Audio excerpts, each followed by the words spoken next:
सरकार ने हाल ही में निर्णय लिया है कि राष्ट्रीय स्तर पर अपनी श्रेणी में शीर्ष 50 स्थान पाने वाली पालिकाओं में सफाई कर्मचारियों द्वारा किए गए कार्य को मान्यता दी जाएगी और उस शहरी स्थानीय निकाय के सभी सफाई कर्मचारियों को शहर को साफ रखने में उनके प्रयासों की मान्यता के रूप में प्रति माह 1,000 रुपए की अतिरिक्त प्रोत्साहन राशि दी जाएगी या सालाना 12,000 रुपए प्रदान किए जाएंगे।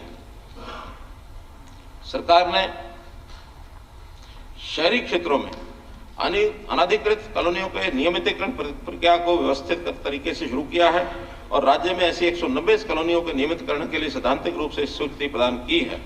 उम्मीद है कि शहरी स्थानीय निकाय विभाग सभी नगर पालिकाएं सुनिश्चित करने के लिए ठोस प्रयास करेंगे कि शेष पात्र कॉलोनियों को वर्ष 23-24 में नियमित किया जाए और इन कॉलोनियों में विकास कार्य शुरू किए जाए। शहरी क्षेत्रों में पर्यावरण, सामाजिक, सांस्कृतिक बुनियादी ढांचे के विकास को बढ़ावा देने के लिए दिव्य नगर योजना के लिए दिशा निर्देश हाल ही में अधिसूचित किए गए हैं। इस योजना में ऑक्सीवन, नगर वन, शहर के बड़े पार्कों और हरित स्थानों, शहर के सौंदर्यीकरण और लैंडस्केपिंग, सड़क जंक्शनों के पुनः डिजाइन और सौंदर्यीकरण, पर्यटन बुनियादी ढांचे, खेल के बुनियादी ढांचे, एकीकृत कमांड और नियंत्रण केंद्रों की स्थापना, ऊर्जा कुशल smart street lighting system, auditorium, open air theatre और नगर निगम शासन में शहरी भागीदारी निकायों की भागीदारी के साथ राज्य प्रायोजित योजना के रूप में अन्य प्रौद्योगिकी आधारित हस्तक्षेप का विकास किया जाएगा। इन निकायों को प्रोत्साहित करता हूं। बड़े शहरों में जहां सीवरेज के रखरखाव का काम नगर निगमों, महानगर विकास प्राधिकरणों द्वारा किया जाता है, वहां सीवरेज के लिए बुनियादी ढांचे में सुधार के लिए 200 करोड़ रुपए की राशि अलग रखने का प्रस्ताव करता हूं। परियोजना के तहत धन हरियाणा शहरी विकास निधि से प्रदान किया जाएगा। सरकार राजस्व अर्जित करने वाली परियोजनाओं और खाली पड़ी जमीनों के मुद्रीकरण के प्रस्तावों को लाने के लिए राज्य के शहरी स्थानीय निकायों को सहयोग करना चाहती है। अनुमोदित परियोजना के आधार पर किसी शहरी स्थानीय निकाय को कम ब्याज पर ऋण दिया जाएगा। इस उद्देश्य से हरियाणा वित्तीय सेवा निगम लिमिटेड के माध्यम से 500 करोड़ रुपए का एक फंडिंग चैनल अलग रखा जा रहा है। प्रौद्योगिकी आधारित समाधानों को लागू करने के साथ नागरिक इंटरफेस में सुधार की आवश्यकता महसूस की गई है। सरकार वर्ष 23-24 में शहरी स्थानीय निकायों और हरियाणा शहरी विकास प्राधिकरण के माध्यम से जिला मुख्यालयों में स्थित नगर निगमों और नगर परिषदों में कम से कम 1,000 नागरिक सुविधा केंद्र स्थापित करने में सहयोग करेगी। ये नागरिक सुविधा केंद्र प्रौद्योगिकी आधारित नागरिक सेवा प्रदान करेंगे और शहरी क्षेत्रों में जीवन को आसान बनाने के लिए अन्य संबंधित सेवाओं भी प्रदान करेंगे। 2 साल पहले लंबे समय से चले आ रहे ऐसे विवादों के निपटारे के लिए विवादों का समाधान योजना की घोषणा की थी, जिनमें सरकार एक पक्षकार है। विवादों का समाधान के तहत विशिष्ट योजनाओं को कई क्षेत्रों में सफलतापूर्वक लागू किया गया। इसी क्रम में मैं नगर ग्राम आयोजना विभाग में नवीनीकरण शुल्क को बकाया के निपटान का प्रस्ताव करता हूं। विभाग का 3600 करोड़ रुपए नवीनीकरण शुल्क का मूल व ब्याज बकाया है, जिसमें 2000 करोड़ रुपए केवल ब्याज है।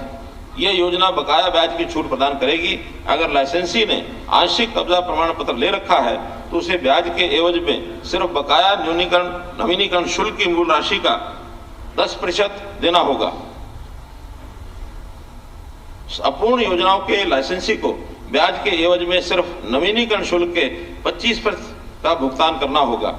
ये छूट उन्हें मिलेगी जो 4 महीने से बकाया नवीनीकरण शुल्क की मूल राशि व ब्याज की घटी हुई राशि की अदायगी करेंगे। योजना का विवरण नगर और ग्राम आयोजना विभाग द्वारा अलग से अधिसूचित किया जाएगा। भूमि अधिग्रहण के पिछले कटु अनुभवों के कई वादों को जन्म दिया है, किसानों को असंतुष्ट और नाराज किया है। हमने विकास आवश्यकताओं को पूरा करने के लिए अनिवार्य भूमि अधिग्रहण की अपेक्षा ई भूमि पोर्टल के माध्यम से राज्य में बुनियादी ढांचे के विकास के लिए किसानों की सहमति से भूमि खरीदने का कार्य सफलतापूर्वक किया है। अब हमने आवासीय और औद्योगिक क्षेत्र के विकास के लिए भूमि प्राप्त करने हेतु लैंड पूलिंग और लैंड पार्टनरशिप पर हाल ही में नीतियां अधिसूचित की हैं। इन नीतियों का उद्देश्य भूस्वामियों को विकास प्रक्रिया में भागीदार बनाना और उन्हें उनके द्वारा दी गई भूमि के लिए सही बाजार मूल्य प्राप्त करने में सक्षम बनाना है। वर्ष 2023-24 में हरियाणा शहरी विकास प्राधिकरण और हरियाणा राज्य औद्योगिक बुनियादी ढांचा विकास निगम क्रमशः 10 शहरों और कस्बों में आवासीय सेक्टर्स और 10 क्षेत्रों में औद्योगिक सेक्टर के विकास के लिए लैंड पूलिंग, लैंड पार्टनरशिप और ई भूमि पर 100 से 500 एकड़ भूमि प्राप्त करने के लिए अलग से प्रस्ताव जारी करेंगे। गुरुग्राम मेट्रोपॉलिटन डेवलपमेंट अथॉरिटी यानी जीएमडीए और एफएमडीए की स्थापना से इन दो महानगरों में बुनियादी ढांचे के विकास में तेजी आई है। सोनीपत भी एक महानगर का प्रारूप ग्रहण कर रहा है।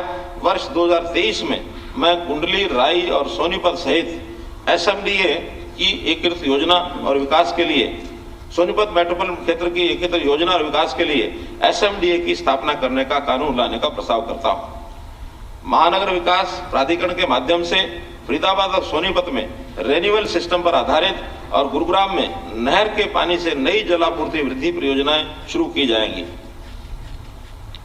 माननीय अध्यक्ष महोदय, मुझे ये बताते हुए खुशी हो रही है कि लंबे समय से लंबित गुरुग्राम मेट्रो परियोजना को केंद्र सरकार के सार्वजनिक निवेश बोर्ड द्वारा अनुमोदित किया गया है और केंद्रीय मंत्रिमंडल की अंतिम स्वीकृति का इंतजार है। मुझे उम्मीद है कि गुरुग्राम मेट्रो का निर्माण 23-24 में शुरू हो जाएगा। वर्ष 23-24 में 3 अन्य मेट्रो लिंक शुरू करने का प्रस्ताव करता हूं। रेजांगला चौक से दिल्ली में इंदिरा गांधी अंतर्राष्ट्रीय हवाई अड्डे तक मेट्रो लिंक,